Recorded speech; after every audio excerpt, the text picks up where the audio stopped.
A Ucrânia observa a perda gradual do norte do Oblast de Kharkiv. Este é o primeiro sinal da estratégia de Vladimir Putin ao criar dois novos distritos militares, Leningrado e Moscou. Durante os últimos 6 dias, a Rússia avançou entre 5 a 9 quilômetros em 3 direções distintas ao longo da fronteira com Kharkiv. Esta operação é conduzida pelo recém-criado Agrupamento Operacional Estratégico Norte, baseado no restabelecimento do Distrito Militar de Leningrado. As operações ofensivas na área de Kharkiv são conduzidas por 2 corpos de exército, o 11º Corpo de Exército de Kaliningrado e o recentemente criado 44º Corpo de Exército da Carélia. Cada corpo de exército tem 2 divisões e rifles motorizados, o 18º e o 72º, que ainda está parcialmente em formação. A Rússia também realocou recentemente forças adicionais para participar nesta ofensiva, elementos do 6º Exército de Armas Combinadas, dos 25º e 138º, bem como elementos do 1º Exército Blindado de Guardas. Há também evidências da participação do grupo de batalha de tropas aerotransportadas na ofensiva russa, mas a extensão exata da participação das tropas aerotransportadas ainda não está muito clara. A maioria das unidades russas provavelmente foram comprometidas em grupos de batalhões destacados, com a maior parte de suas forças ainda mantidas na reserva. O área militar é o único que traz detalhes do avanço da Rússia e também da resistência da Ucrânia lá na região de Kharkiv, sem torcer para nenhum dos lados. O objetivo operacional atual da Rússia é baseado em 3 metas. Primeira, garantir uma zona tampão para evitar que a Ucrânia conduza ataques transfronteiriços no Oblast de Belgorod. Segunda, cercar ou bloquear unidades ucranianas locais e atrair os militares ucranianos reservas quanto possível. E terceira e última, colocar a cidade de Kharkiv sob fogo direto de artilharia tubular. É, portanto, provável que esta operação se destine a fixar a ação ofensiva diversiva em preparação para a principal campanha no verão da Rússia, sabendo que a Ucrânia terá de evitar cuidadosamente a utilização excessiva das suas reservas já limitadas nesta batalha. No entanto, o compromisso da Rússia com múltiplos elementos do 1º Exército Blindado é um sinal um tanto preocupante. Até que ponto essas unidades foram trazidas para a área será uma questão crucial para determinar o verdadeiro âmbito e objetivo desta operação. De acordo com o analista Paz Paroinen, as forças ucranianas realocaram algumas reservas e unidades de outros setores da linha de frente para ajudar a conter a ofensiva russa, deslocando, por exemplo, a 92ª Brigada de Assalto, a Brigada Katyia, também conhecida como Brigada dos Bilionários, e elementos de várias outras brigadas. Mesmo diante dos avanços até agora, os russos não conseguiram capturar a cidade de Vovchansk, que está provando ser um gargalo muito difícil de ser superado pelos russos.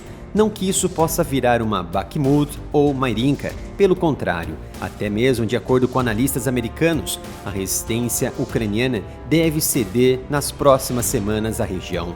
Já mais perto de Kharkiv, na direção de Lipetsk e Vezele, a Rússia teve mais sucesso. Os combates são supostamente ferozes e a situação está longe de ser estável. Os russos ainda não iniciaram quaisquer outras grandes ofensivas e a situação ameaçadora perto de Ochetiny foi, pelo menos por um momento, colocada novamente sob controle provisório da Ucrânia. A Rússia continua pressionando e sondando as linhas ucranianas ao longo de toda a linha de frente. A Ucrânia deveria, segundo o analista Paroinen, ainda ter reservas não comprometidas, mas é crucial equilibrar corretamente a sua utilização e evitar o excesso de reservas nas vésperas da campanha de verão prevista da Rússia. É difícil prever onde essas ofensivas ocorrerão. Existem opções previsíveis: continuar as ofensivas nas direções de Chasiv Yar, Pokrovsk e Liman, lá no Oblast de Donetsk, em direção a Kharkiv. Também é possível que a Rússia procure atacar direções que tiveram menos ação nos últimos meses, como Zaporizhia. E isso é difícil para a Ucrânia, porque precisa manter a defesa em várias frentes, colocando em xeque algumas posições, pela necessidade em transferir recursos para outros locais mais críticos. Já conhecem a loja oficial do canal? São mais de 70 itens em camisetas e outros produtos, e cada compra você vai ajudar em muito no meu trabalho aqui no YouTube, e você receberá produtos de alta qualidade. Então acesse umapenca.com/área militar. Apesar de não ser uma nova frente, a Rússia recentemente começou a redistribuir sua 76ª Divisão de Assalto Aéreo de Guardas na direção de Orikiv, no oblast de Zaporizhia. O próximo local onde essa divisão será implantada provavelmente será um bom candidato para um próximo grande avanço e esforço da Rússia em direção ao norte de Zaporizhia. Mas devemos também lembrar que pequenos destacamentos desta e de outras unidades aerotransportadas russas poderiam ser usadas como parte de uma estratégia de mascaramento militar da Rússia. Para evitar uma coluna russa mais forte ao sul, mais robusta e reduzir a perda de mais recursos de contenção na frente de Zaporizhia, a Ucrânia ampliou as suas ofensivas na espinha dorsal da Rússia, ao longo da Crimeia. Um ataque ucraniano de longo alcance à base aérea de Belbek, controlada por Moscou, na região de Sevastopol, na Crimeia, destruiu 3 aviões de guerra russos e uma instalação de combustível perto de uma pista principal nesta semana, segundo imagens de satélites norte-americanas da Maxar. A empresa citou imagens de satélites tiradas na quinta-feira, 16 de maio, que mostram que 2 caças MiG-31 e um caça Sukhoi-27 foram destruídos. Um caça MiG-29 também parece ter sido danificado. A Ucrânia não assumiu publicamente a responsabilidade pelo ataque à base aérea. Já o Ministério da Defesa russo disse na quinta-feira que a Ucrânia realizou um ataque noturno à Crimeia e que as suas forças de defesa aérea interceptaram 5 mísseis de longo alcance Atacams.